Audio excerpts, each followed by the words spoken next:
Enemies during a bitter civil war see each other's humanity during the Christmas season. Now that should be a movie.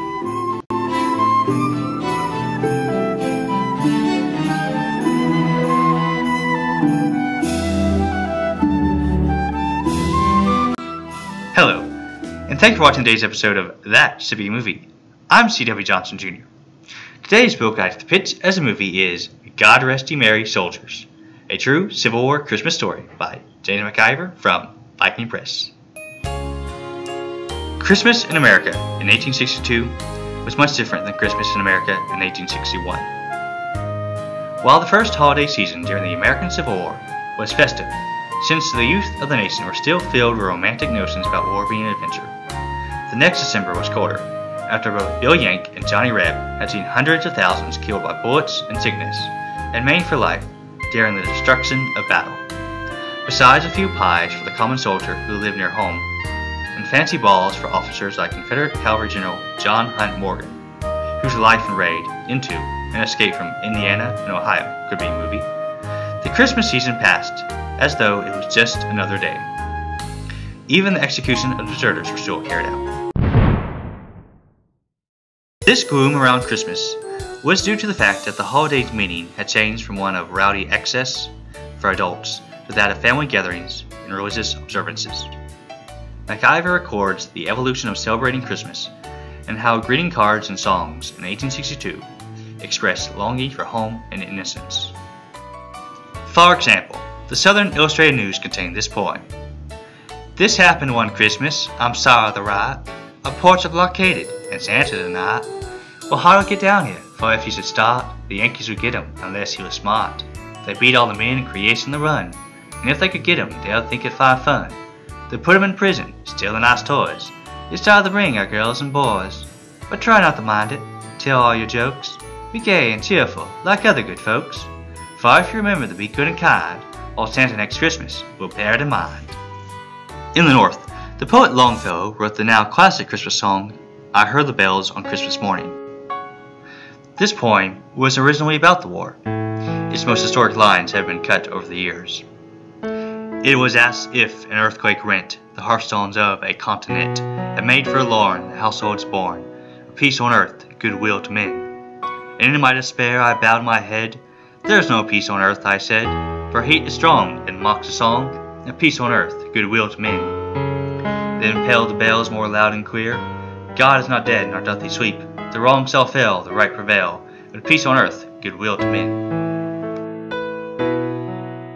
It was against this backdrop that Union General William S. Rosecrans advanced against Confederate General Braxton Bragg at Murfreesburg, Tennessee. Just a few days after Christmas, the armies maneuvered into position. But first, due to the nature of the season, the pickets on both sides mutually consented to lay down their arms and meet in no man's land to exchange coffee, tobacco, newspapers, and talk about their homes and families.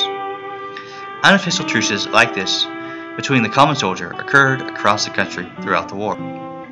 Then the night before the battle, the regimental bands of both sides struck up songs up and down the line. The Confederate bands played Dixie, the Bonnie Blue Flag, and their own version of the battle cry of freedom.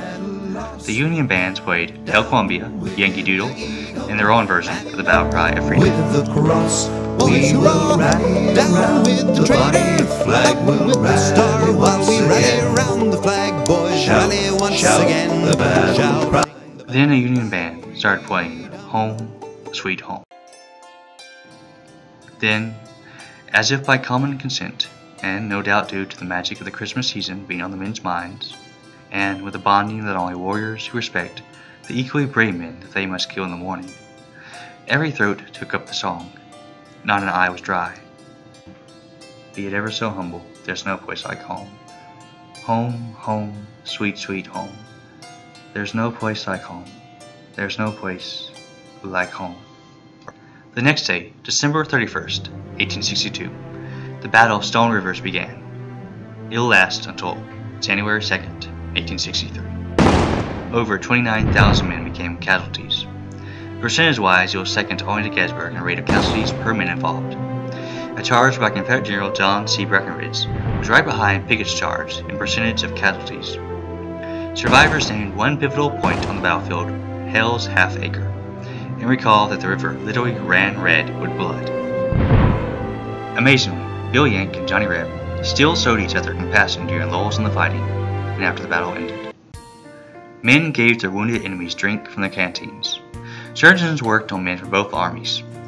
A Union soldier told a dying Confederate he would take a letter to his mother. A Confederate soldier lit a fire at the feet of a freezing and wounded Union soldier despite the fact they might give away his location to Yankee sharpshooters. Southern soldiers buried a Northern officer with honors. McIvor ends his book explaining how Christmas helped the nation heal after the war. People who wished to see Thanksgiving as a national holiday began to see Christmas as the one to bind the country together due to its message of peace. Christmas was declared a federal holiday in 1870. I believe that God Rest You Merry Soldiers would make a great holiday season release. Its timeless message of peace and respect between warring parties is one our country desperately needs to hear right now. If Union soldiers can respect their Confederate counterparts even while they are still trying to kill each other, then hipsters 150 years removed can tolerate statues. It would be an epic way to remember the humanity of history, like Joa Noel, a film about the 1914 Christmas truce during World War I. Due to the large independent film community in Kentucky and Tennessee, there could be a low-budget film project shot on the actual battlefield. Because of its timeless message of peace on earth, goodwill towards men, especially our enemies, during wartime, I believe that God Rest You Merry Soldiers by James McIvor should be a movie. Thank you for watching. Please like and subscribe and let me know in the comment section what book about enemies coming together and reconciling during the Christmas season you think should be a movie.